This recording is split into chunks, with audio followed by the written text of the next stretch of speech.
मैं इस वीडियो के थ्रू आईआईएम्स की वैल्यू को अंडरमाइन नहीं कर रही हूँ। मैं खुद भी आईआईएम अहमदाबाद से पढ़ी हूँ, तो मैं ऐसा बिल्कुल भी नहीं कह रही हूँ कि जो चीज वो 2 साल में पढ़ाते हैं मैं वो आपको 8 से 10 मिनट में बता पाऊंगी, नहीं।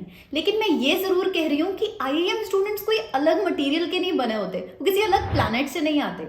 वो एक ऐसे प्रोसेस से गुजरते हैं जो उनको ट्रांसफॉर्म कर देता है। एंड अगर आप उस प्रोसेस को समझ जाओगे तो आप भी वैसे ही बन सकते हो, आप भी सेम स्किल्स एक्वायर कर सकते हो। जस्ट ट्राई अंडरस्टैंडिंग कि वो ट्रांसफॉर्मेशन होती कैसे है। Hi everyone and welcome back to the channel. जब आप एक आईआईएम में एंटर करते हो तो आप जो चीज सबसे ज्यादा सीखते हो that is how to build a growth mindset. And आज की वीडियो में through the different experiences that I had there, I share कि वो कौन से 3 पिलर्स हैं जो एक ग्रोथ माइंडसेट बिल्ड करने के लिए आपको मजबूर करेंगे। सबसे पहला पिलर है पावर ऑफ हैबिट्स। आपने सुना होगा लोगों से कि सक्सेसफुल होने के लिए ना बहुत ज्यादा हैबिट्स का रोल होता है। बिल्कुल सही बात है। इनफैक्ट कोटा फैक्ट्री देखने के बाद जीतू भैया से इंस्पायर होकर ना कई लोगों ने 21 दिन का चैलेंज भी लिया होगा कि 21 डेज कोई भी काम करके देखो, आदत लग जाती है। लेकिन वो 21 दिन ही तो नहीं हो पाते हैं। मैंने इतनी बार खुद ट्राई किया है, 3-4 दिन से ज्यादा मेरे से कोई काम आदत के फॉर्म में नहीं होता है। अब आईआईएम्स क्या करते हैं, वो आपको 2 साल मजबूर करते हैं उन आदतों को बिल्ड करने के लिए। आई एग्जैक्टली यूज द वर्ड मजबूर।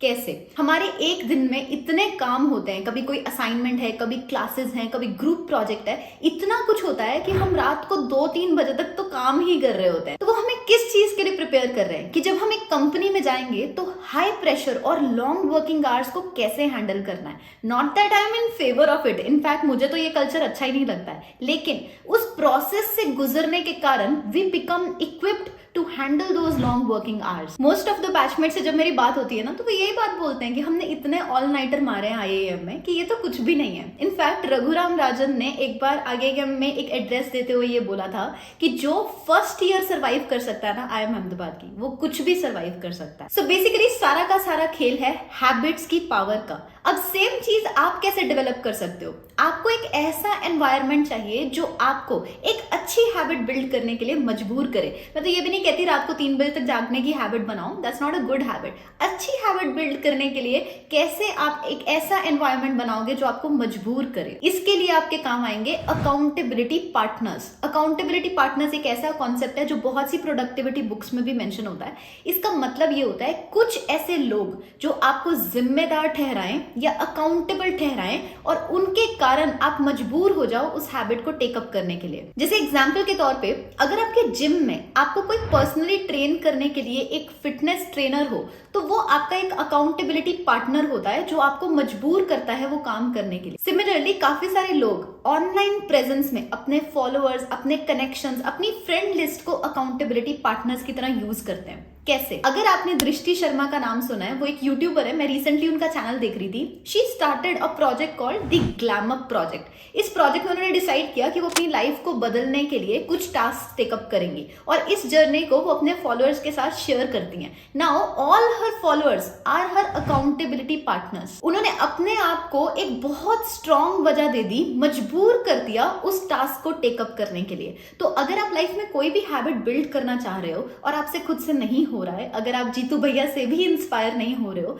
तो अकाउंटेबिलिटी पार्टनर्स ढूंढो। ऐसे लोगों को बता दो जिसके बाद अपनी जुबान से आप मुकर ही नहीं सकते। फिर देखना कैसे आप अपनी लाइफ को ट्रांसफॉर्म करते हो, just because you have more accountability या आपका एनवायरमेंट आपको मजबूर कर रहा है वो चीज सीखने के लिए। The second pillar of a growth mindset is observation. जब ये वीडियो शुरू हुई थी तो क्या आप में से किसी ने नोटिस किया था कि टॉप लेफ्ट कॉर्नर में एक पेड प्रमोशन का टैग आया था? और अगर किया था तो क्या आप में से किसी ने ऑब्जर्व किया कि मैंने अभी तक किसी स्पॉन्सर का नाम नहीं लिया? मैंने यहाँ पे 2 वर्ड्स यूज किए, नोटिस एंड ऑब्जर्व। क्या आप में से किसी को पता है कि नोटिस करने में और ऑब्जर्व करने में क्या डिफरेंस होता है? वेल, आप सोचो, तब तक मैं आज के स्पॉन्सर को शाउट आउट दे देती हूँ, which is Wondershare PDF element. जब भी आप किसी भी पीडीएफ पे काम करते हो, आप जनरली उसको कन्वर्ट करते होगे पहले वर्ड डॉक्यूमेंट में, देन एडिट करने के बाद उसको वापस पीडीएफ बनाते हो। बट इस सब हैसल से बचने के लिए सिंपली पीडीएफ एलिमेंट यूज कर सकते हो, which allows you to edit the PDF directly. जैसे ये मेरा सीवी है, इसमें मैं कोई भी अमेंडमेंट करूंगी तो मुझे इसको कन्वर्ट करने की जरूरत नहीं है, मैं डायरेक्टली पीडीएफ के डॉक्यूमेंट को ही एडिट कर रही हूँ। अगर आप चाहो तो इसी पीडीएफ को कन्वर्ट भी कर सकते हो into other formats like PPT, JPG and back to PDF also.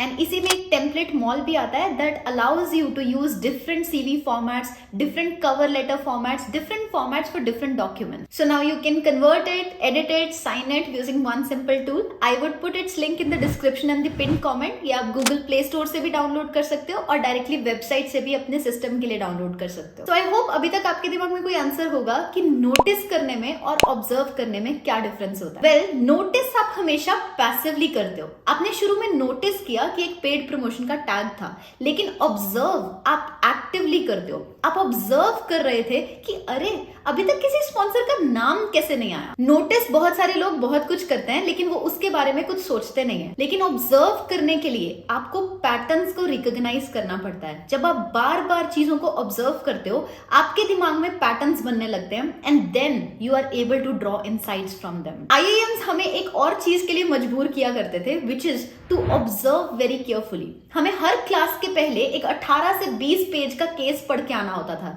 लेकिन उस केस के फैक्ट्स को हमें सिर्फ नोटिस नहीं करना था, हमें ऑब्जर्व करना था। हमें ऑब्जर्व करने के बाद उससे ऐसे पैटर्न्स ड्रॉ करने होते थे जिससे हम इनसाइट्स डिराइव करें और क्लास में उन कंक्लूजन्स को प्रेजेंट कर पाए। ऑब्जर्व करने की हमें एक इतनी अच्छी आदत लग जाती है कि हम फिर हर चीज में ऑब्जर्व करने लग जाते हैं। इस चैनल पे आने वाली हर वीडियो को मैं पर्सनली 2-3 घंटा बैठ के एनालाइज करती हूँ to draw insights, to observe patterns, to determine कि मेरा नेक्स्ट स्टेप क्या होना चाहिए। अब ये सेम चीज आप अपनी डेली लाइफ में कैसे लेके आ सकते हो। जो लोग तो कैट की तैयारी कर रहे हैं उनके लिए तो लॉजिकल रीजनिंग के क्वेश्चंस ही ये काम कर देंगे। जितना आप ट्रेन करोगे अपने माइंड को लॉजिकल रीजनिंग के पैटर्न्स ढूंढने के लिए, ऑटोमेटिकली वो ऑब्जर्वेशन की टेक्निक सीख जाएगा। लेकिन जो लोग कैट की तैयारी नहीं कर रहे या एमबीए से दूर दूर तक उनका कोई रिलेशन नहीं है, उनके लिए I would recommend something that may not even make sense right now. आप में से काफी लोग सोचेंगे इसका क्या रिलेशन है ऑब्जर्वेशन से। Well, that task is dropping your ego. हम ऑब्जर्व करने की ताकत तब छोड़ देते हैं जब हम अपने आप को इतना समझने लग जाते हैं कि हमें लगता है हमें तो सब कुछ पता है। जिस दिन आप क्लूलेस बन जाओगे,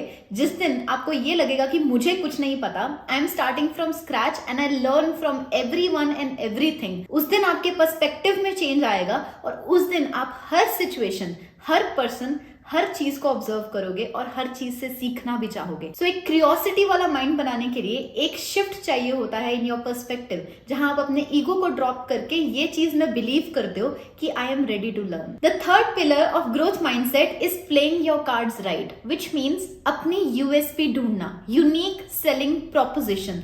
आप में ऐसा क्या है जो किसी और में नहीं है। अगर यही बात मुझे आपको थोड़े फिल्मी कॉन्टेक्स्ट में समझानी हो तो एक मूवी थी चांदनी चौक टू चाइना, जिसमें ये डायलॉग आता है कि मुझे तुम्हारे उन 1000 मूव से खतरा नहीं है जिसकी तुमने एक बार प्रैक्टिस की है, मुझे तुम्हारे उस एक मूव से खतरा है जिसकी तुमने 1000 बार प्रैक्टिस की है। सो आपका वो एक मूव क्या है?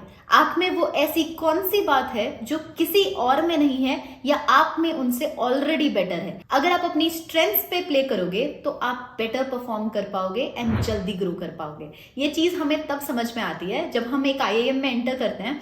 हम सबको लगता है कि हम तो भैया तोप है, हमसे बेटर तो कोई हो ही नहीं सकता। हर पर्सन यही सोचता है कि मैं अपने अपने स्कूल कॉलेज का टॉपर रहा हूँ या फिर कि मैं एकेडमिकली अच्छा हूँ, कुछ तो मैंने लाइफ में उखाड़ा है कि मैं यहाँ पहुंचा। लेकिन उसके इमीडिएटली बाद जो नेक्स्ट चीज आती है वो है आइडेंटिटी क्राइसिस, यानी कि हर पर्सन को लगता है कि अरे मैं तो कुछ भी नहीं हूँ, मेरे साथ वाला तो नेशनल लेवल पे, इंटरनेशनल लेवल पे खेला हुआ है, मैंने तो लाइफ में कुछ किया ही नहीं है। और उसके बाद जो स्टेज आती है वो होता है playing your cards right, which is understanding कि हर पर्सन हर चीज में अच्छा नहीं है, तो आप भी किसी ना किसी चीज में जरूर अच्छे होगे। अगर आप अपनी स्ट्रेंथ्स पे प्ले करोगे you will do much better. मैं पर्सनली ऐसा मानती हूँ कि जो लोग भी आईआईएम से बेस्ट प्लेस होते हैं या फिर के जो बहुत अच्छा परफॉर्म करते हैं, जो जाने जाते हैं किसी भी आईआईएम में, वो जनरली अपनी स्ट्रेंथ्स पे प्ले करते हैं। वो फिगर आउट करते हैं कि वो किस चीज में अच्छे हैं and then they work further to polish those skills. ऐसा नहीं कि वो वीकनेसेस को इंप्रूव नहीं करते,